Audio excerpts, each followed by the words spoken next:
La selección de personal. Esta forma parte del proceso de provisión de recursos humanos y es el paso que sigue al reclutamiento.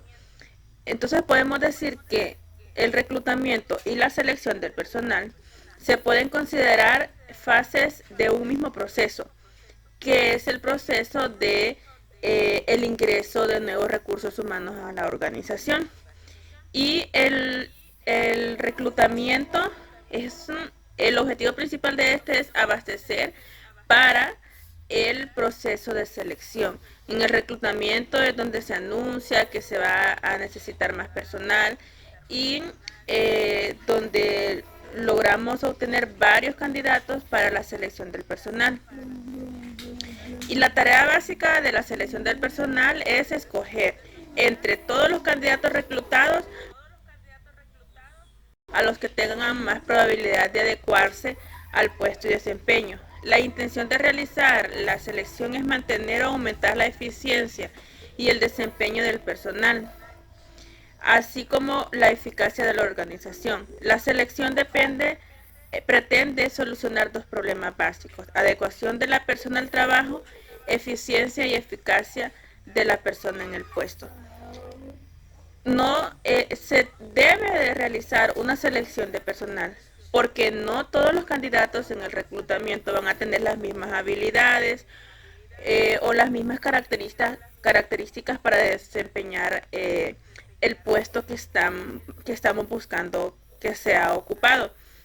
Es decir, o sea, si todos los seres humanos fueran iguales, no fuera necesario una selección de personal, pero sabemos que todos tenemos eh,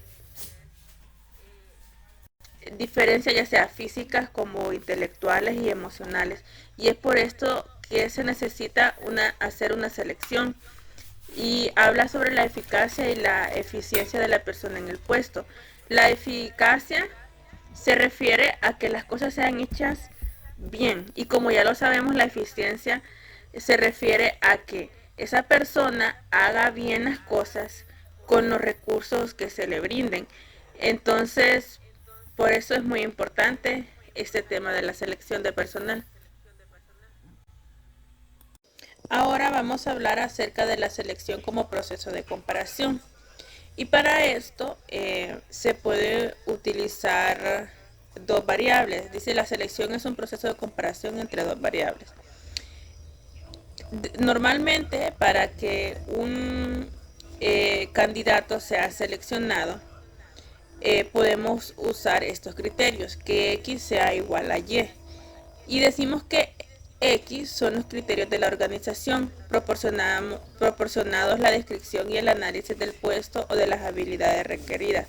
Básicamente, X son los requisitos que la empresa está pidiendo para que alguien sea seleccionado para el puesto que desean ocupar. Y Y es el perfil de los candidatos que obtenida por la aplicación de las técnicas de selección.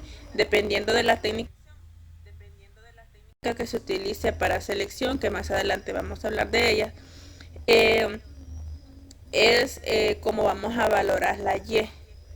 Entonces, básicamente, Y es igual a las habilidades que la persona tenga. Entonces, decimos que cuando X es mayor que Y, se dice que el candidato no satisface las condiciones ideales para ocupar determinado puesto, porque el puesto requiere más habilidades. Entonces, el candidato no la satisface. Y cuando X es igual a Y, se dice que el candidato reúne las condiciones, es decir, este es el candidato que estaban buscando. Y cuando la variable Y es mayor que X, el candidato reúne más características de las exigidas para el puesto. Por lo que entonces decimos que el candidato está sobrecalificado, es decir, sus conocimientos, sus destrezas, su experiencia sobrepasa al perfil para el puesto eh, que desean ocupar. O sea, no es el perfil que están buscando, porque este candidato está más calificado para las actividades que va a desempeñar en ese puesto. La selección como proceso de decisión. Una vez comparados los requisitos del puesto y los de los candidatos, puede ocurrir que algunos candidatos tengan requisitos aproximados y quieran proponerse al departamento que solicitó la ocupación del puesto. La decisión final de aceptación o rechazo de los candidatos es siempre responsabilidad del departamento solicitante. Es decir, la selección lo hace, digamos que el Departamento de Recursos Humanos.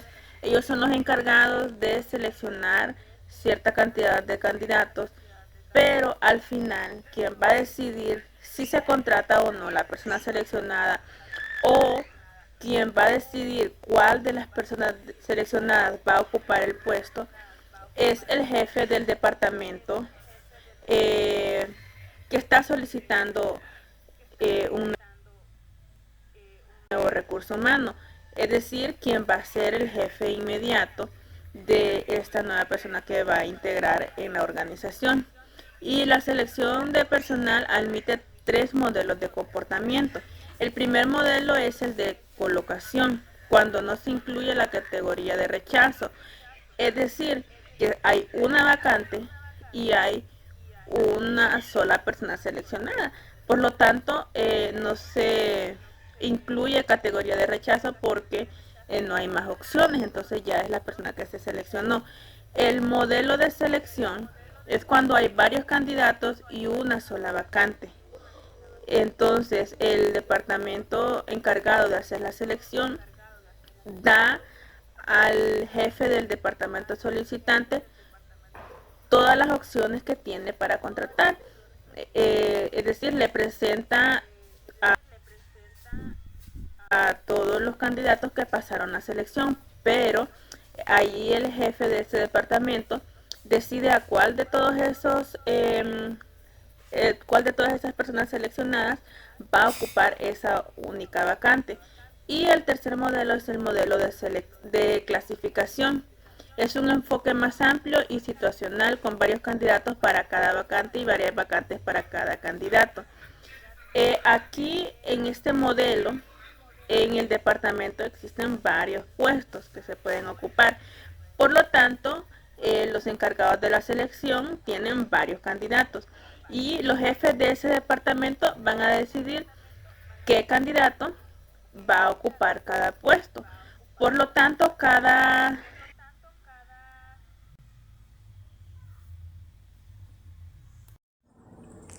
Para continuar, yo les voy a hablar sobre las bases para la selección de personal. La información del puesto vacante se recopila de 6 maneras. Número 1. Descripción y análisis de puesto.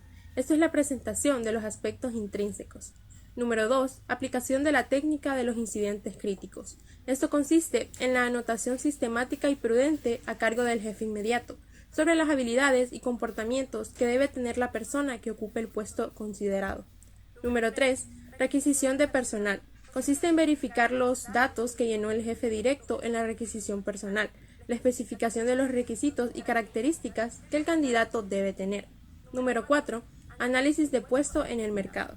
Cuando se trata de algún puesto nuevo sobre el cual la empresa no tiene ninguna definición a prioridad. Número 5. Hipótesis de trabajo.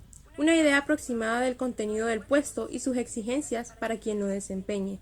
Número 6. Competencias individuales requeridas. Son esas habilidades que la organización exige que el candidato tenga para ocupar determinada posición. La información que recibe el departamento sobre los puestos y sus ocupantes se transforma en una ficha de especificaciones del puesto, o lo que se le llama ficha de profesión gráfica, con los atributos psicológicos y físicos que debe satisfacer la persona que desempeñe el puesto. De este modo, el seleccionador sabe qué y cuánto debe investigar sobre cada uno de sus candidatos. Ahora les hablaré sobre las técnicas de selección. Es la técnica de selección más común en la selección de personal, a pesar de su subjetividad e imprecisión, en las empresas grandes, medianas y pequeñas. Se debe entrevistar con habilidad y tacto, a fin de que se produzcan los resultados esperados. Para reducir defectos en la entrevista, hay dos medidas que mejoran el grado de confianza y validez. La número 1 es la capacitación adecuada de los entrevistadores. La número 2 es una buena estructuración del proceso de la entrevista. Continuando con el tema, vamos a ver un poco más a detalle la capacitación de los entrevistadores. El primer paso es eliminar las barreras personales y de prejuicios para permitir la autocorrección y transformar así la entrevista en un instrumento objetivo de evaluación. Para lograr la transformación, todo entrevistador debe observar los siguientes aspectos. Número 1. Examinar sus prejuicios personales y eliminarlos. Número 2. Evitar preguntas capciosas. Número 3. Escuchar con atención al entrevistado y mostrar interés. Número 4. Formular preguntas que proporcionen respuestas narrativas. Número 5. Evitar emitir opiniones personales. Número 6. Motivar al entrevistado a realizar preguntas sobre la organización o sobre el puesto solicitado. Número 7. Evitar la tendencia a clasificar globalmente a los candidatos como bueno, regular o pésimo. Número 8. Durante la entrevista, evite tomar muchas notas para dar más atención al candidato y no a las anotaciones. Hola, soy Carla Torres y voy a empezar hablando por la construcción del proceso de selección. Las entrevistas se clasifican en 4 tipos, en función del formato de las preguntas y de las respuestas requeridas. Entre ellas tenemos, primeramente, la entrevista totalmente estandarizada, que es las entrevistas estructuradas, cerradas y directas. Esta se caracteriza por hacer preguntas que fueron previamente elaboradas a la entrevista, donde el entrevistador tiene cierta libertad limitada para poder formular sus preguntas, por lo mismo de que con anterioridad las preguntas fueron elaboradas. También tenemos la entrevista estandarizada con respecto de las preguntas. Las preguntas son previamente elaboradas por lo que permite que el entrevistado dé una respuesta abierta y libre por parte de él. Como tercero tenemos la entrevista dirigida. La entrevista dirigida es donde el entrevistador realiza una serie de preguntas concretas y definidas con anterioridad, con preguntas como ¿prefiere trabajar solo o en equipo? ¿O tiene algún título certificado en inglés? Preguntas como esas se suelen realizar. Seguido tenemos las etapas de la entrevista de selección. Su desarrollo atraviesa 5 etapas. Primeramente tenemos la preparación de la entrevista. La entrevista no debe ni apurarse ni improvisarse. Número 2, el ambiente. La entrevista no debe carecer de un ambiente inadecuado. Al contrario de eso, debe tener un ambiente adecuado para que la entrevista pueda formularse. Como por ejemplo, sin tener sonidos que puedan perturbar a la hora de la entrevista o incidencias externas que puedan perjudicar a la misma. Como tercero tenemos el desarrollo de la entrevista. El proceso de entrevista debe tomar en cuenta 2 aspectos, que son contenido de la entrevista y comportamiento del candidato. Como cuarto tenemos cierre de la entrevista y 5, la evaluación. En cuanto el candidato haya dejado la sala, el entrevistador procederá a evaluarlo. Ahora bien, tenemos los tipos de entrevistas. Entre ellas hay 3. Número 1 está la entrevista estructurada. Esta se centra en la precisión de las diferentes respuestas, gracias a las cuales se puede recopilar datos extremadamente organizados. Tenemos también a la entrevista no estructurada. La entrevista no estructurada se caracteriza por no seguir ningún patrón en las preguntas. Es subjetiva y el entrevistador hace preguntas basadas en las habilidades del candidato y sobre los requisitos para el trabajo.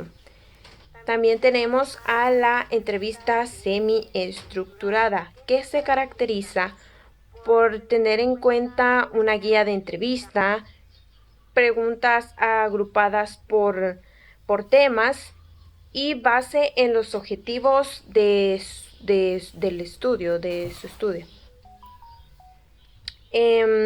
Para cada una de las entrevistas existen características. Las características de la entrevista estructurada son comparar fácilmente varios candidatos a un puesto de trabajo, ayuda a evitar la pérdida de oportunidades, reduce las opiniones de los posibles candidatos y estas suelen ser más rápidas de hacer. Como características de la entrevista no estructurada está que esta profundiza en las discusiones, se adapta a los cambios del tema e improvisa las preguntas. Muchas ocasiones suele improvisar las preguntas. Para la semiestructurada, como características se tiene que cuenta con lista de temas y preguntas que pueden variar. Al igual, el orden de las preguntas puede variar según cómo vaya dándose la conversación entre el candidato y el entrevistador. Es posible también que al final de esta se lleguen a necesitar muchas más preguntas, o sea, se necesitan preguntas adicionales a la entrevista. También aquí tenemos nuevamente, como ya se vio anteriormente, las etapas de la entrevista de selección, que estas anteriormente ya se había hablado de ello. Seguidamente tenemos las pruebas o exámenes de conocimiento y habilidades. Estas buscan medir el grado de conocimiento, técnica y profesionalismo que exige el puesto. Estas se clasifican de acuerdo al método, de acuerdo al conocimiento y de acuerdo con su forma. De acuerdo al método, estas son orales. Es donde se utilizan preguntas y respuestas de forma verbal. También están las de forma escrita, que son básicamente como los test o pruebas que suelen aplicar las organizaciones o las escuelas, universidades y etcétera. Están las de realización, básicamente pruebas en tiempo real, son tipo simulaciones en tiempo y forma de tareas o trabajos que tengan que ver con el puesto para el candidato. Tenemos también la clasificación de pruebas de acuerdo con el área de conocimientos. De acuerdo con el área de conocimientos son generales y específicas. Las generales evalúan la cultura y el conocimiento general del candidato. Las específicas evalúan conocimientos más técnicos. Y por último tenemos las que son de acuerdo a su forma, que son las tradicionales y las objetivas. Las tradicionales son expositivas y disertantes. Y las objetivas son en forma de exámenes y aplicación rápida y fácil. Muchas gracias. Eso es todo por mi parte. Ahora hablaré de lo que es los test psicológicos, que dice, designa un conjunto de pruebas que valoran el desarrollo mental, aptitudes, habilidades, conocimientos, etc. Los test psicológicos se enfocan sobre todo en las aptitudes con objeto de generalizar y prever el comportamiento en determinado tipo de trabajo. Se basan en las diferencias individuales, sean físicas o de personalidad. Estos son para medir la capacidad de la persona, sus cualidades, sus aptitudes para la realización de las tareas.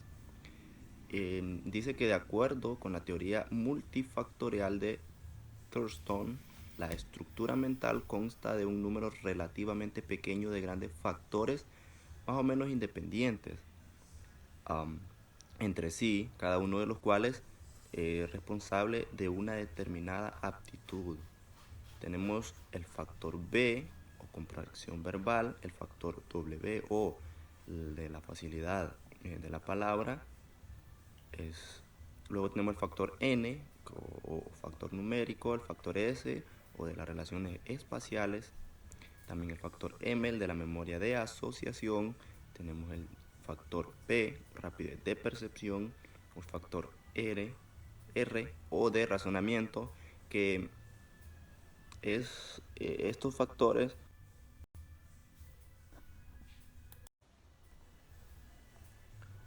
ahora hablaré de lo que son los test de personalidad, que dice que sirven para analizar los distintos rasgos de personalidad, sean determinados por el carácter o por el comportamiento. A los test de personalidad se les llama específicos cuando investigan rasgos o aspectos determinados de la personalidad, como ser el equilibrio emocional, las frustraciones, los intereses, la motivación, etc.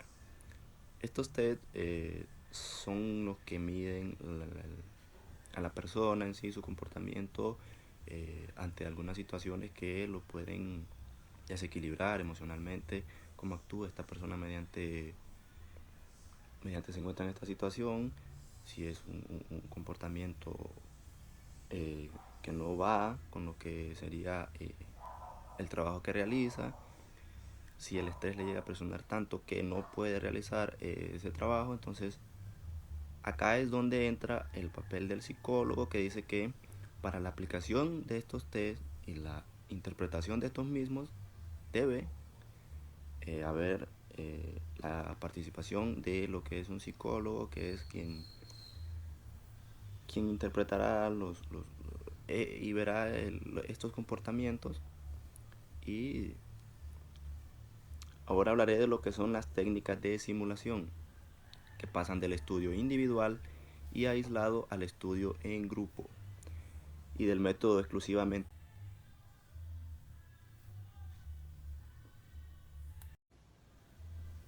Hola, mi nombre es Norlan Lambur y yo hablaré sobre el proceso de selección, que funciona como un proceso compuesto de varias etapas o fases consecutivas por las que pasa el candidato. Entre las principales opciones para el proceso de selección están: número 1, tenemos selección con un único acto para decidir. En este caso, en el que las decisiones se basan en una sola técnica de selección, sea una entrevista, una prueba de conocimientos. Luego tenemos la selección secuencial de dos actos de decisión, que acá se utiliza cuando la información obtenida en el primer paso es insuficiente para tomar la decisión definitiva de aceptar o rechazar el candidato. Luego tenemos selección secuencial de tres actos de decisión, que es un proceso de selección que comprende una sucesión de tres decisiones basadas en tres técnicas de selección. Y como cuatro tenemos la selección secuencial de cuatro o más actos de decisión. En este proceso se emplean más técnicas de selección. La estrategia de selección secuencial es siempre mejor en términos prácticos que la de solo un acto.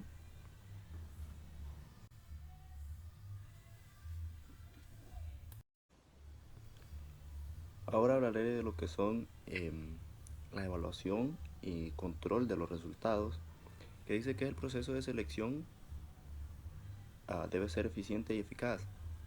Para medir la eficiencia del proceso es necesario considerar una estructura de costos que permita un análisis adecuado, a saber, en este caso tenemos que ser conscientes que para tener una correcta evaluación y un control adecuado, debemos ser eficaces y hacer un proceso ordenado. Para realizar este proceso de análisis en la selección, tenemos que tener en cuenta el costo del personal, que es el cual comprende a quienes administran los procesos de integración de personas, sus salarios y prestaciones sociales, así como el tiempo del personal de línea dedicado a entrevistar candidatos. Es aquí donde se evalúa a quienes van a realizar estos procesos, si tienen las capacidades para, para realizarlo y si cuentan con las aptitudes. Luego tenemos los costos de operación, que son acá donde tenemos lo que comprende las llamadas telefónicas que se hacen,